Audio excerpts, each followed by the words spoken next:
Hello नमस्कार दोस्तों, स्वागत है आप सभी लोगों का एमएसएससी नोट्स में। तो कैसे हैं आप सभी लोग। मैं आज फिर से आप लोगों के लिए होम साइंस की एक बहुत ही बेहतरीन प्रैक्टिस सेट लेके हाजिर हुई हूँ, है ना। तो सारे स्टूडेंट, जितने भी स्टूडेंट हैं हमारे, वो सब क्लास में लाइव आ जाएं भाई। उसके बाद हम लोग क्वेश्चन की शुरुआत करेंगे और देखेंगे कि आपके एग्जाम में किस प्रकार के क्वेश्चन पूछे जाएंगे। ठीक है। क्लास को शुरू करने से पहले आप लोगों के लिए एक इम्पॉर्टेंट इंफॉर्मेशन है। जो भी स्टूडेंट, जो भी छात्राएं होम साइंस से टीजीटी और पीजीटी की क्या कर रही हैं, प्रिपरेशन कर रही हैं, क्या परेशान है कि भैया कैसे पढ़े सारी चीजों को। ठीक है। तो आप लोगों के लिए मैं एमएसएससी नोट्स के यूट्यूब चैनल और ऐप पे एक बहुत ही बेहतरीन बैच लॉन्च कर चुकी हूँ, है ना। जिसमें कि आपको क्या क्या चीजें मिलने वाली हैं वो आप देख लीजिए। तो इसमें आपको मिलेगा क्या क्या, लाइव क्लासेस, है ना। लाइव क्लासेस जो ऐप पे भी मैं आपको दूंगी, प्लस आपका यूट्यूब पे भी क्या होगा, लाइव क्लास आपको दिया जाएगा। उसके साथ साथ आपको रिकॉर्डेड क्लासेस भी मिलेंगी, मतलब आपको ऐसी भी वीडियो में प्रोवाइड कराऊंगी जो आपके फोन में हमेशा रहेंगी, मतलब रिकॉर्डेड वीडियो रहेंगी, आप कभी भी उसको देख सकती हैं। ठीक है। उसके साथ साथ जो भी चीजें मैं आपको पढ़ाऊंगी, जो भी टॉपिक मैं आपको पढ़ाऊंगी, उसके नोट्स, पीडीएफ नोट्स भी आपको मिलेंगे। ठीक है। उसके साथ साथ हैंड रिटन नोट्स भी आपको मिलेंगी। ठीक है। लाइव टेस्ट सीरीज भी आपका चलेगा। तो इतनी सारी चीजें आपको प्रोवाइड कराई जाएंगी हमारे संस्थान के थ्रू। ठीक है। उसके अलावा इसकी प्राइस जो है दोस्तों, वो मात्र 1199 रुपए है। कितनी? 1199 रुपए। अब बैच नहीं है ना। 10 तारीख से स्टार्ट है क्लासेस, कल से हम शुरू कर दिए हैं क्लास लेना। तो इसकी फीस जो है 1199 रुपए, लेकिन स्टार्ट में 50 स्टूडेंट के लिए, कितने? 50 स्टूडेंट के लिए मात्र जो आपकी प्राइस है कितना है, 999 है। ये ऑफर चल रहा है जब तक हमारे 50 स्टूडेंट क्लास में नहीं हो जाते। जैसे 50 स्टूडेंट क्लास में हो जाएंगे, वैसे ही है जो ऑफर है वो बंद हो जाएगा आपका। अगर आपको बैच लेना है, आपको कोर्स लेना है, तो आपको करना क्या है, इस नंबर पे कॉल कर लीजिएगा 8382912362 पे। यहां से आप कॉल करके बैच को परचेस कर सकते हैं। अगर नंबर नहीं लग रहा है तो आप क्या करिएगा, डायरेक्ट एप्लीकेशन प्ले स्टोर में जाके एमएसएससी नोट्स का एप्लीकेशन डाउनलोड कर लीजिएगा, वहां से आप डायरेक्टली एडमिशन ले सकते हैं। ठीक है। और आप कहीं से, किसी स्टेट से आप home science, UP, TGT, PGT का प्रिपरेशन कर रहे हैं, ये क्लास सबके लिए, चाहे आप बीपीएससी के लिए कर रहे हैं, चाहे रीट के लिए, चाहे एमपी टेट के लिए, चाहे यूपी, टीजीटी, पीजीटी का प्रिपरेशन कर रहे हैं, सबके लिए क्लासेस होंगी। ठीक है। चलिए अब हम लोग क्लास की शुरुआत करेंगे और देखेंगे आज का पहला क्वेश्चन आपके क्लास में क्या पूछा हुआ है। ठीक है। तो देखिए दोस्तों, यहाँ पे जो आपका फर्स्ट नंबर का क्वेश्चन है, क्या कह रहा है, पीएच, पीएच 7 इंगित करता है किस माधान या पदार्थ क्या है। ठीक है। तो देखिए पीएच क्या होता है, आप लोग जानती हैं पीएच क्या है, एक स्केल है। इस तरह से क्या होती है, एक स्केल होती है, एक पटरी होती है जिसका मान होता है 0 से 14 तक, है ना। और यहाँ पे क्या है, 7 है। तो देखिए कोई भी पदार्थ है, कोई भी चीज है, तो उसका हम क्या मापते हैं, पीएच मापते हैं ना। उसका क्या मापते हैं, पीएच मापते हैं। तो पीएच कैसे मापा जाता है, कोई भी चीज है अगर उसका पीएच मान क्या होता है, पीएच मान 7 से, किससे, 7 से कम है, 7 से क्या है, कम है, तो वो चीज क्या होगी, अम्लीय होती है। अगर पीएच मान 7 से कम है तो वो क्या है, पदार्थ अम्लीय है। जैसे फॉर एग्जाम्पल आप नींबू खाते हैं ना, नींबू क्या होता है, नींबू जो है वो खट्टा होता है और ये क्या है, अम्लीय पदार्थों में आएगा, और इसका पीएच मान क्या हो जाएगा, 7 से कम हो जाएगा। ठीक है। और जिसका पीएच मान, जिसका पीएच मान 7 से अधिक, किससे अधिक, 7 से अधिक है ना, तो वो क्या होती है चीजें, वो होती है क्षारीय। क्या होगी, क्षारीय। ठीक है। जैसे आप कोई चीज, जैसे आप दवाई खाती है ना, दवाई फॉर एग्जाम्पल समझ लीजिए, आप मेडिसिन ले रही हैं, दवाई खाती तो वो क्या आता है, कड़वा आता है ना स्वाद उसका, तो उसका पीएच मान क्या है, 7 से अधिक है, इस वजह से वो क्या है, आपको टेस्ट में कड़वी लग रही है ना। उसके अलावा कोई भी किसी भी चीज का पीएच मान क्या है, 7 है। किसी भी चीज का पीएच मान अगर क्या है, 7 है, तो ना वो क्षारीय है ना ही वो अम्लीय है, वो क्या हो जाएगी, वो हो जाएगी तटस्थ उसको कहेंगे, या फिर हम क्या कहते हैं, वो क्या है, उदासीन है, वो क्या है, उदासीन है ना। पीएच मान अगर 7 के बराबर है तो वो चीज क्या है, उदासीन तटस्थ में आती है। जैसे आप पानी पीती हैं, आप क्या पीती हैं, पानी पीती हैं, है ना, तो उसका पानी का जो पीएच मान होता है कितना होता है, 7। क्लियर है, यहां तक समझ में आ रही है चीजें। अगर चीजें आपको क्लियर हो रही, सारी चीजें अच्छी लग रही हैं, क्लास अच्छी लग रही है, तो एक बार सारे स्टूडेंट, जितने भी स्टूडेंट हमारे क्लास में लाइव हैं, वो क्या करेंगी, वीडियो को फटाफट से लाइक कर दीजिए और लिंक को आप लोग ज्यादा से ज्यादा शेयर कर दीजिए, है ना। चलिए क्वेश्चन नंबर 2 देखेंगे। देखिए इतनी बेहतरीन, इतनी प्यारी, मैं आपको एकदम बेसिक से पढ़ाऊंगी सारी चीजें, और मैं ये कंफर्म बता रही हूँ कि आप मेहनत करती हैं तो आप एग्जाम जरूर क्वालिफाई कर लेंगी, है ना। नेक्स्ट देखिए क्वेश्चन नंबर 2 क्या पूछा, एक वयस्क भारी काम करने वाले पुरुष को प्रतिदिन कैलोरी की आवश्यकता होती है। भैया यहाँ पे समझिए चीजों को, एक ऐसा मनुष्य है जो बहुत ज्यादा मेहनती है, बहुत ज्यादा वर्कआउट कर रहा है, बहुत ज्यादा काम कर रहा है, तो भाई जो ज्यादा काम करेगा उसको ज्यादा कैलोरी की एनर्जी चाहिए, उसको ज्यादा एनर्जी की नीड होती है। तो एक मेहनती इंसान को कितनी एनर्जी चाहिए ये आपको यहाँ पे बताना है। तो चलिए फटाफट से आंसर देंगे सारे स्टूडेंट, कौन सा यहाँ पे सही जाएगा आपका आंसर। तो कह रहा है 2000, 2875, 3800, 1900, कौन सा यहाँ पे आपका करेक्ट होगा, बताइएगा कौन सा यहाँ पे आपका सही जवाब होगा। देखिए होम साइंस एक बहुत ही अच्छा सब्जेक्ट है, बहुत प्यारा सब्जेक्ट है, और आप इस सब्जेक्ट को लेके आगे बढ़ सकती हैं, लाइफ में कुछ कर सकती हैं, है ना। देखो जैसे मैं होम साइंस पढ़ा रही हूँ, अच्छा पैसा मिल रहा है पढ़ाने का, है ना, तो कुछ न कुछ क्या है आप करेंगी लाइफ में जाके। तो होम साइंस कोई खराब ये मत सोचा करिए कि ये तो ऐसे सब्जेक्ट है ना, कोई भी विषय, कोई भी सब्जेक्ट खराब नहीं होता, है ना। तो आप इससे आगे बढ़ सकते हैं, बशर्ते आप लगे रहिए, मेहनत करते रहिए, ठीक है। चलिए तो यहाँ पे आप याद रखना 3800 क्या है, यहाँ पे सही हो जाएगा आपका राइट आंसर। चलिए नेक्स्ट देखिए क्वेश्चन नंबर 3 क्या पूछा है, निम्नलिखित में से कौन सा घरेलू उपकरण समय और ऊर्जा की बचत करने वाला उपकरण है, बताएंगे सारे स्टूडेंट। यहाँ पे आपका सही आंसर, सही जवाब कौन सा होगा। क्वेश्चन कह रहा है कि निम्नलिखित में से कौन सा घरेलू उपकरण समय और ऊर्जा की बचत करने वाला उपकरण होता है। तो दिया है pressure cooker, telephone, DVD player, TV. तो भैया टीवी आप देखेंगे, समय की बचत करेगा, वो नहीं करेगा। अब हमको बहुत इंपॉर्टेंट काम पे जाना है, लेकिन हम बैठ के अपना सीरियल देख रहे हैं, मूवी देख रहे हैं, उसको खत्म करने के बाद ही काम पे जाएंगे, है ना। तो ये समय की बचत बिल्कुल भी नहीं करेगा, है ना।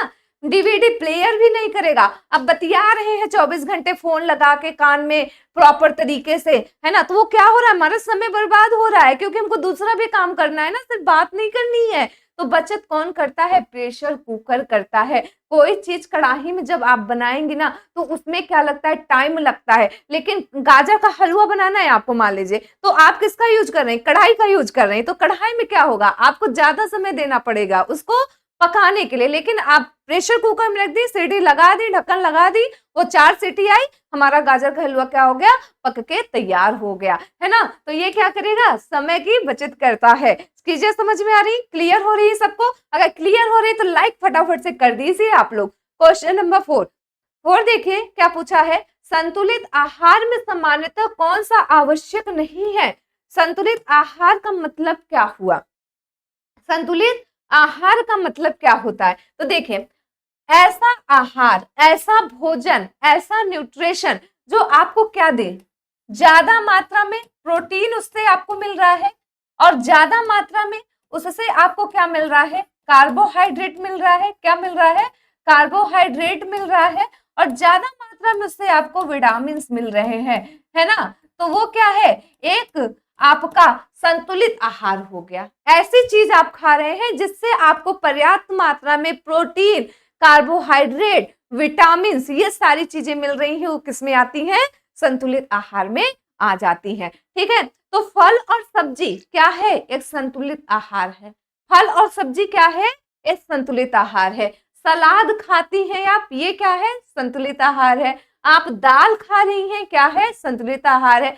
चाय, जो सुबह उठते उठते ही क्या होता है, चाय चाहिए, बिना चाय के आंख नहीं खुलती लोगों की, है ना, ये क्या है, संतुलित आहार में नहीं आएगा। और यही आपका क्वेश्चन यहाँ पे पूछा गया है।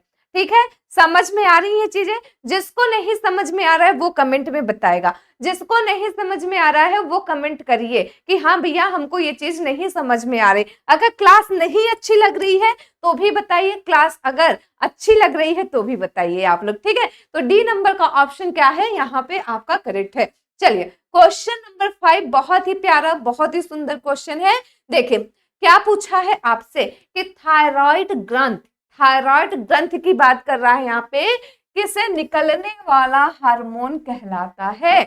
जो हमारी थायराइड ग्रंथि है, इससे जो हार्मोन निकलता है उसको हम क्या कहते हैं। तो देखिए, जो हम सबसे पहले आप ये जान लीजिए कि ये जो ग्रंथि है आपकी, जो थायराइड ग्रंथि है, ये कहाँ पे पाई जाती है, इसके बारे में हम लोग बहुत सारी बात करेंगे। जैसे कि इससे किस किस प्रकार के क्वेश्चन आपके एग्जाम में पूछे जा सकते हैं, है ना।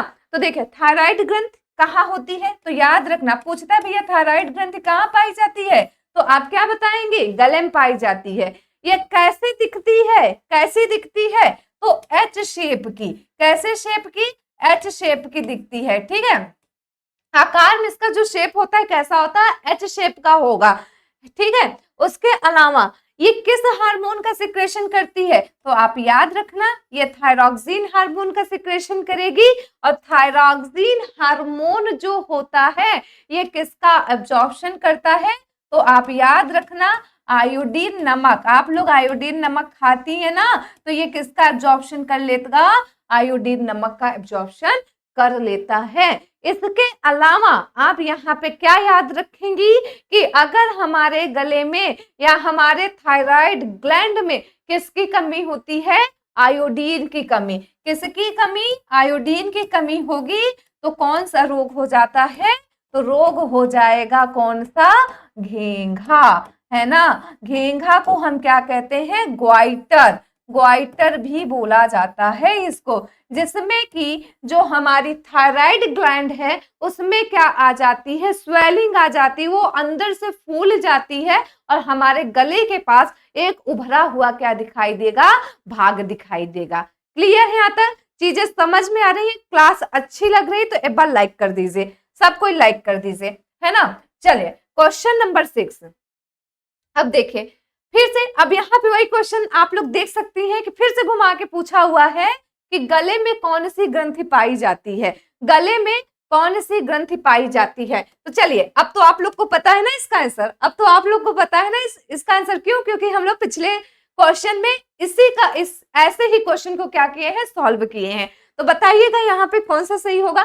तो दे रखा है थायराइड ग्रंथ, पीयूष ग्रंथ, अधिवृक्क ग्रंथ, थाइमस ग्रंथ। अब ये जितनी भी ग्रंथियां हैं ना, मैं आपको बता देती हूँ कि कौन सी ग्रंथि कहाँ पे पाई जाती है और आप याद रखना इसको, है ना। तो ग्रंथ से जो भी क्वेश्चन आपके एग्जाम में पूछेगा आप ऐसे चुटकियों में उसको सॉल्व करके आ जाएंगी। ठीक है, तो देखिए यहाँ पे दिया है थायराइड ग्लैंड कहाँ पे पाई जाती है, गले में। पहले हम लोग इसको करेक्ट कर लेते हैं, ठीक है, इसको पहले क्या कर लेना है, आपको करेक्ट कर लेना है। इसके बाद पीयूष ग्रंथ, पीयूष ग्रंथि का एक दूसरा नाम भी है, पीयूष ग्रंथि का एक दूसरा नाम है, इसे हम मास्टर ग्लैंड भी कहते हैं। क्या कहते हैं, मास्टर, मास्टर ग्रंथि भी इसे कहते हैं। क्यों, क्योंकि ये क्या करती है, हमारी जो दूसरी ग्रंथियां होती है उसको कंट्रोल करने का काम करती है, उसको क्या करेगी, नियंत्रित करेंगी। और हमारे बॉडी की सबसे छोटी अंतःस्रावी ग्रंथि है ना, इसमें याद रखना हमारे शरीर की, किसकी, शरीर की सबसे छोटी, सबसे छोटी, है ना, अंतःस्रावी, कौन सी, अंतःस्रावी, अंतःस्रावी ग्रंथ का क्या करना है, आपको नाम बताना है। तो वो कौन सी है दोस्तों, वो कौन सी है आपकी पीयूष ग्रंथ या मास्टर ग्रंथ का नाम आप वहां पे बताएंगे। ये सबसे छोटी अंतःस्रावी ग्रंथियों में आती है। इसके अलावा ये दिखती कैसी है हमको, तो याद रखना मटर के दाने के आकार की होती है। किसके आकार की, मटर के दाने के आकार की, आकार की होती है, ठीक है, होती है। तो ये मटर के दाने की आकार की आपको क्या करेगी, दिखाई देती है। कहाँ पे मौजूद होती है, कहाँ पे मौजूद होती है, तो कहना ब्रेन में पाई जाती है। कहाँ पे पाई जाती है, ब्रेन में पाई जाती है, यानी जो हमारा दिमाग होता है ना, वहां पे ये ग्रंथि क्या होगी, मौजूद होगी, है ना। इसके अलावा ये किस हार्मोन को सिक्रेट करती है, तो याद रखना ये वृद्धि हार्मोन को स्रावित करती है।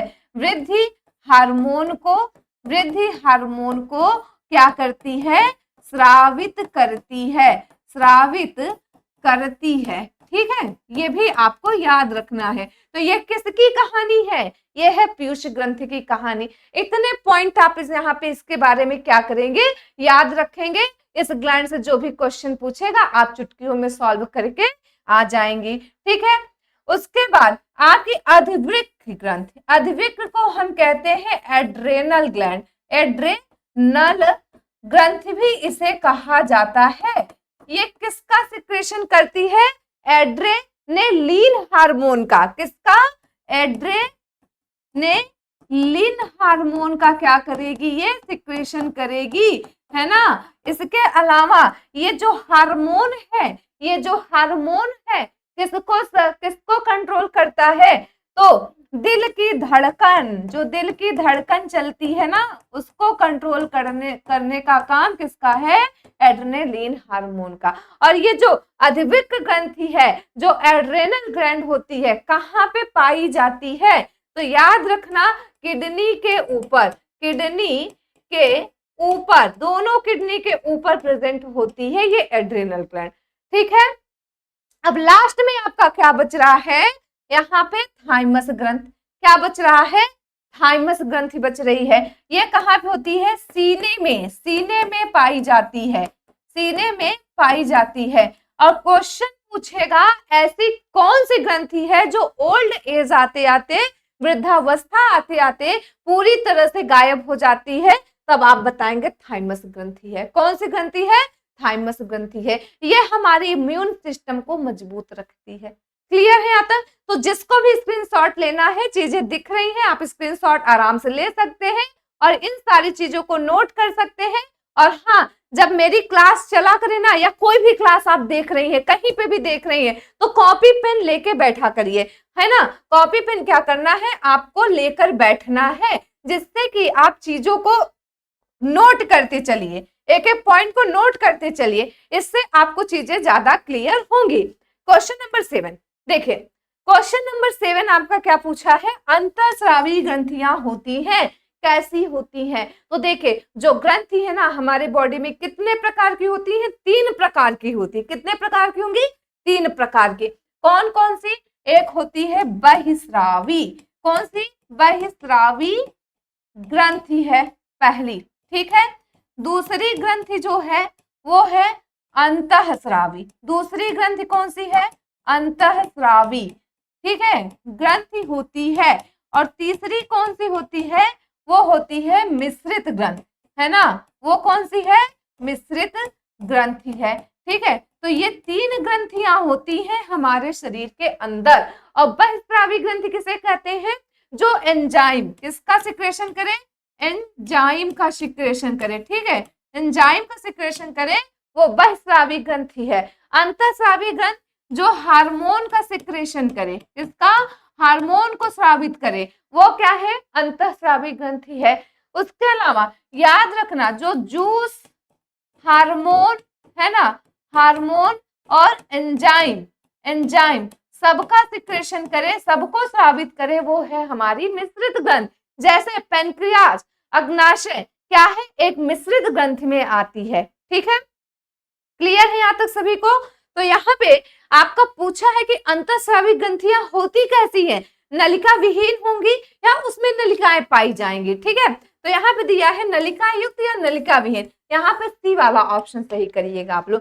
कौन सा? सी वाला ऑप्शन आप लोग सही कर लीजिएगा। ठीक है, ये नलिका विहीन भी हो सकती है और वाहिनी भी हो सकती है, तो सी क्या है आपका करेक्ट है। क्लियर है सबको? चीजें समझ में आ रही है कि नहीं आ रही? सबको चीजें समझ में आ रही है कि नहीं आ रही? चलिए क्वेश्चन नंबर 8 क्वेश्चन देखें। यहाँ पे क्या पूछा है आपसे कि निम्नलिखित में कौन सजावट का सिद्धांत नहीं है, मतलब कि ऐसी कौन सी चीजें हैं जिससे आप सजावट नहीं कर सकती हैं, है ना? तो दिया है आकर्षण। भैया ये सजावट का सिद्धांत है, अगर आप आकर्षित हो रहे हैं किसी चीज से, मतलब वो क्या है, सुंदर है, वो सजी धजी चीजें हैं, है ना?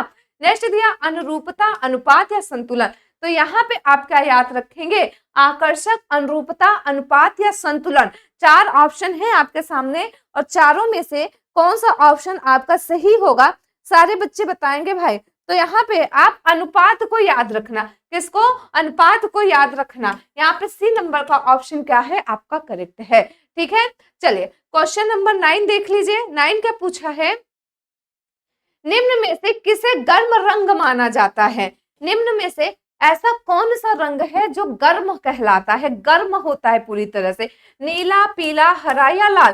तो लाल। यहाँ पे क्या याद रखेंगे, लाल जो है वो सबसे गर्म रंग होता है और सबसे शांत रंग कौन सा होता है? सफेद रंग को शांति का प्रतीक माना गया है। ठीक है, तो यहाँ पे डी क्या करेंगी आप लोग सही कर लेंगी। क्वेश्चन नंबर 10 देखिए क्या पूछा है, गृह उपयोगी होना चाहिए, कैसा होना चाहिए भैया?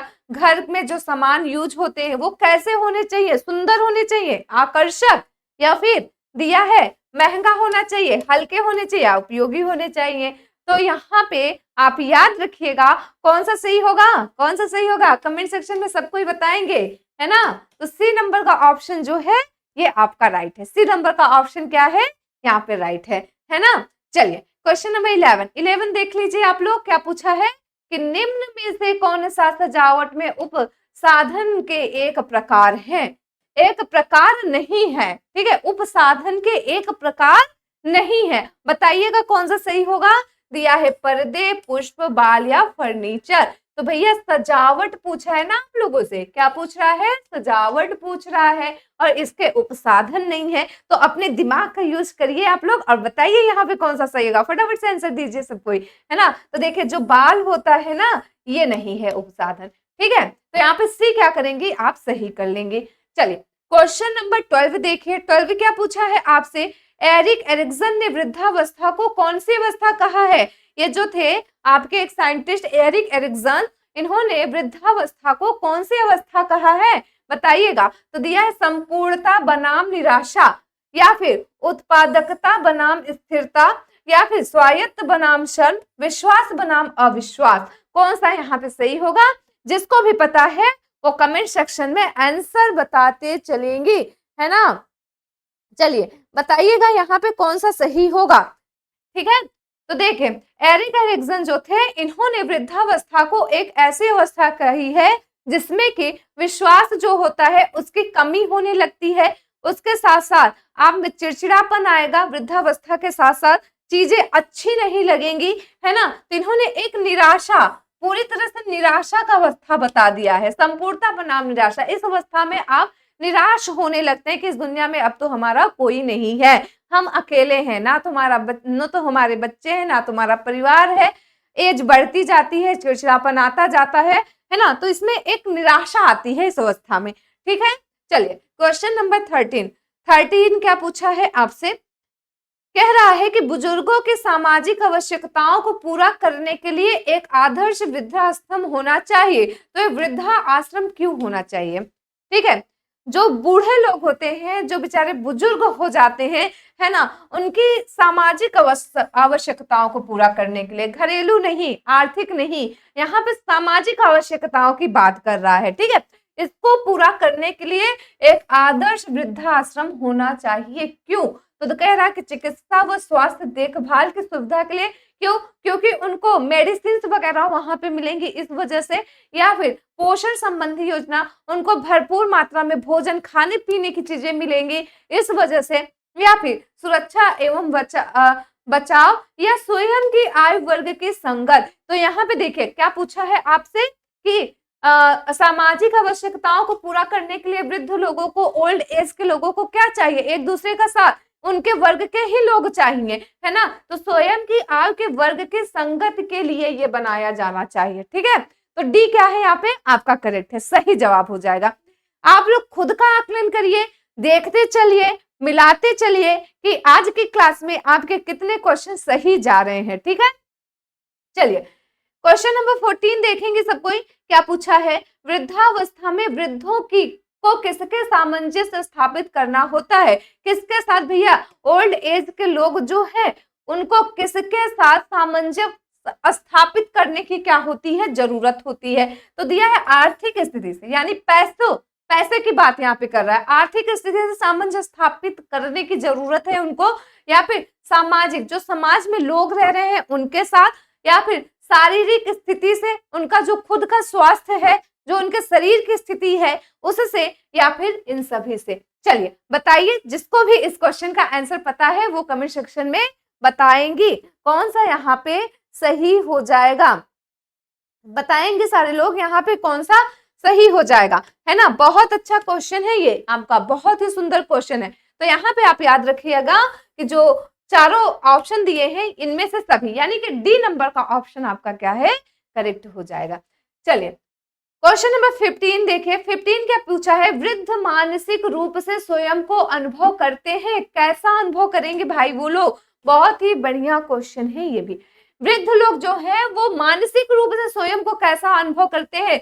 सुरक्षित। भैया बूढ़ा इंसान है, बूढ़ा हो चुका है, पूरी तरह से वृद्ध हो गया है, तो अपने आप को मानसिक रूप से क्या सुरक्षित महसूस करता है? बिल्कुल नहीं महसूस करेगा, है ना। बूढ़े होने के बाद स्थिति कैसी हो जाती है? बच्चे के समान हो जाती है। जैसे बच्चे की स्थिति है वैसे बुजुर्ग लोगों की भी क्या होती है? स्थिति हो जाती है 70-80 के एज में, है ना। या असुरक्षित, तो भैया वो असुरक्षित ही महसूस करेगा ना अपने आप को हर प्रकार से, क्योंकि ये एज ही ऐसी होती है जिसमें निराशा की भावना होगी, चिड़चिड़ापन होगा। मैंने बताया कि आप कितने भी अच्छे से उनको रखोगे फिर भी वो चिड़चिड़ाएंगे, क्योंकि वो एज ही कुछ ऐसी होती है ना। जैसे छोटा बच्चा होता है कि आप कुछ चीजें देती पर भूख लगेगी तो चिल्लाएगा, रोएगा, उसी प्रकार से बूढ़े लोग भी होंगे, है ना, संतुष्ट या फिर समायोजित। तो यहाँ पे असुरक्षित आप क्या कर लेंगी? सही कर लेंगे, ठीक है। चलिए क्वेश्चन नंबर 16 देखिए। 16 क्या पूछा है? तलाक का कारण क्या है? बहुत ही सुंदर क्वेश्चन है आपके इस पीडीएफ का आज का सबसे बेहतरीन, सबसे अच्छा, सबसे शानदार क्वेश्चन, है ना। कह रही भैया तलाक का कारण क्या है? चलिए बताइए आप लोग कौन सा यहाँ पे सही होगा। कह रहा यौन संबंधों में संतुष्टि या विचारों में मतभेद, पति पत्नी में प्रेम पूर्ण संबंध, या उपयुक्त कोई भी ऑप्शन यहाँ पे सही नहीं है। तो तलाक का सबसे ज्यादा जो वजह है, जो कारण है, आपस में विचार का ना मिलना, है ना। जैसे कि लड़के लड़की की शादी हुई, भैया लड़के को छेना पसंद है खाना, लड़के को रसगुल्ला पसंद है खाना, है ना। तो लड़का तो छेना ही खाएगा और लड़की रसगुल्ला ही खाएगी। अब लड़की के कहने पे लड़का रसगुल्ला खा ले, हमको नहीं पसंद है तो भी आपके कहने पे हम खा ले रहे हैं, तो वो अलग की बात हो जाती है ना। तो वहां पे विचार नहीं मिल रहे हैं, किसी भी प्रकार से आपके विचार नहीं मिल रहे हैं। हमको कुछ और पहनना पसंद है, उसको कुछ और पहनाना पसंद है ना। तो यहाँ पे भी क्या होती है? लड़ाई झगड़े शुरू होते हैं, या पारिवारिक कुछ ऐसी चीजें होती हैं जिसकी वजह से आपस में मतभेद होना स्टार्ट हो जाते हैं, यानी कि आप कंफर्ट नहीं है वहां उस रिश्ते में या उस स्थिति में, ठीक है। तो यहाँ पे जो राइट होगा आपका सही जवाब होगा, सबको पता होगा इसका आंसर। मुझे ये भी पता है कि सारी जितनी भी लड़कियां देख रही है क्लास को, सबको इसका आंसर भी पता होगा, है ना। तो कौन सा सही होगा? विचारों में मतभेद, बी नंबर का ऑप्शन आपका सही हो जाएगा। चलिए क्वेश्चन नंबर 17 में पूछा है कि प्रौढ़ावस्था की अवस्था नहीं है, बताइएगा। प्रौढ़ावस्था यानी कि आप कह सकते हैं जब वृद्धावस्था शुरू हो, या वृद्धावस्था को प्रौढ़ावस्था कहते हैं। तो प्रौढ़ावस्था की अवस्था नहीं है, किशोरावस्था, वृद्धावस्था, मध्य अवस्था, आरंभिक अवस्था। तो यहाँ पे जो किशोरावस्था होती है ना, यानी कि हम लोग की जो एज है, ठीक।